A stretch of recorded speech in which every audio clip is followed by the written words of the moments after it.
Other than community organizing, refugee resettlement is our missional forte at Prince of Peace. We also have a fantastic seniors program at Prince of Peace. They're actually meeting up in Fellowship Hall as we are having this interview now. And there's about 80 people that come out to our seniors group twice a month. About 20 of them are members of the congregation. Most of the others are members of other congregations. But refugee resettlement is something that this congregation has just fallen in love with. Susan Persh used to work for Liberty Lutheran, and Susan Persh came to Prince of Peace because Prince of Peace had an empty parsonage before I arrived, and the congregation was basically looking to make some more money by renting out the parsonage, make $1,000 a month by renting out our parsonage. And Susan Persh has been very open about saying when she came here to talk to this congregation about doing refugee resettlement, she left thinking there was no way that this would ever work at Prince of Peace. Turns out, the council accepted.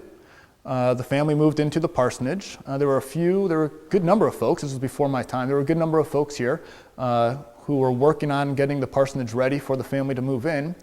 And it so happened when the family arrived, the congregation fell in love with the family. And one person in particular, Helen Tobin, was taking the family everywhere and anywhere. She became the grandmother to the parents and the kids that were in that family. She just welcomed them all into her own home. And when Lutheran Children and Family Service asked us a few months later if we would work with another family, Helen Tobin could not say no. She had to say yes. There was nothing else that there's no other way Helen could respond. Is she just had so much love pouring out of her, and she enjoyed it so much. So in the 3.5 years that we've been doing refugee resettlement ministry, we've worked with over 80 individuals, and the house next door was a second parsonage to this congregation many years ago. And that parsonage, when it was available to be rented, Helen and I walked through the parsonage and we looked at each other and we said, I think God's up to something here.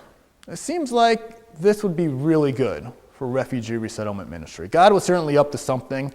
It felt a lot easier and the message seemed a lot clearer and a lot simpler when Helen and I were walking through that house. And there's been a lot of bumps in the road since then, and there are a lot of bumps in the road that we know are coming. But in August 2012, Welcome Home officially started, and it's transitional housing. In 2011, we began renting the house, and the Adhikari family moved in. The Adhikari family is a family of 10 from Nepal, 5 adults and 5 children. 4 of the 5 adults have significant disabilities, and the 1 adult can't really get a job because she's holding the family together. And because a family of 10 with very limited income is very hard to find housing for, that family stayed in this piece of property for 11 months when we were planning on them being there for 6 months. When we were finally able to find housing, Helen Tobin went 3 months straight just looking for different housing options that might work in really in an impossible situation. A family of 10 with no money, how are you going to find housing in that situation? But where there's a will, there's a way. Where there's a Helen Tobin, there's a way. And the finances were able to come together. We were able to secure housing. In August of 2012, the house was available for the first family in the transitional housing program that we call Welcome Home. In August 2012, the first family was able to arrive in Welcome Home. They were from Liberia. The Taylor family arrived from Liberia. In September, the Musa family from Iraq had arrived. In November, early November, the Abu family from Sudan and Darfur arrived.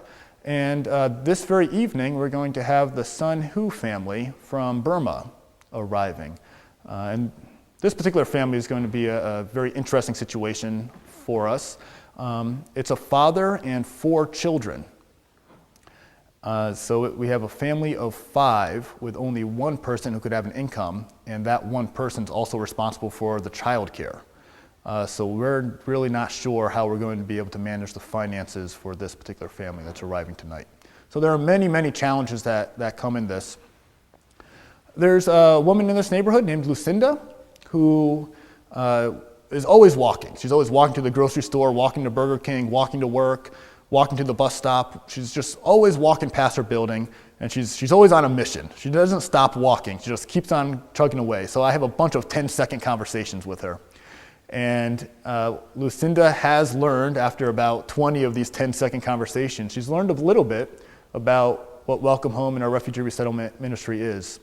And one day, Lucinda told Helen Tobin, "I don't know another church that does outreach anything like what you guys are doing here." Lucinda said she's going to come to worship. She's so excited about this place. She loves seeing how welcoming we are of the strangers and of people who don't even speak our language, people that don't look anything like us, people who don't have the same economic class that we're in. She sees that welcoming, and she really wants to check us out. And I think it's just how life goes. As badly as Lucinda wants to be here and wants to be a part of Prince of Peace, we haven't seen her on a Sunday morning yet. But someday she'll be here, and I'm looking forward to that day, and I'm excited about that day coming.